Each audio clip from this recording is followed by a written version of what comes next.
தீர்க்கதரிசி சொல்றாரு, அடுத்து கொஞ்ச நாள் 7 வருஷம் என்ன ஆகும், பஞ்சமா இருக்கும். நீங்க இந்த ஊர்ல இருக்காதீங்க, நாங்க வெளியூர்ல எங்கேயாவது போய் வேற ஏதாவது ஒரு தேசத்துல போய் இருங்கன்னு சொல்லிட்டு. அதே போல அவங்க 7 வருஷம் போயிடுறாங்க. அப்ப இங்க அவங்க வீடு வயல்லாம் இருக்குமா இல்லையா?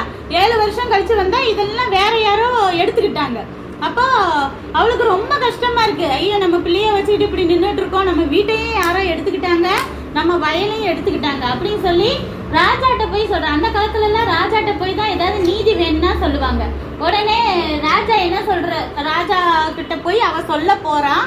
அதே நேரத்துல ராஜா என்ன சொல்றாருன்னா, இந்த எலிசா நிறைய அற்புதம் செஞ்சிருக்காருன்னு சொல்றாங்கல்ல, அந்த தீர்க்கதரிசி என்னென்ன அற்புதம்லாம் செஞ்சாரு அப்படின்னு சொல்லிட்டு அவருக்கு கீழே இருக்க ஒருத்தர் கேயாசி அசிஸ்டன்ட் இருந்தார் இல்லையா, அந்த அசிஸ்டன்ட்டை கேட்டுக்கிட்டு இருக்காரு. அப்போ அவர் சொல்றாரு, நம்ம ஊர்ல ஒருத்தரோட குழந்தை இறந்துருச்சு, எலிசா பிரேயர் பண்ணனா அந்த குழந்தை உயிரோட வந்துருச்சான் அப்படின்னு சொல்லிட்டு.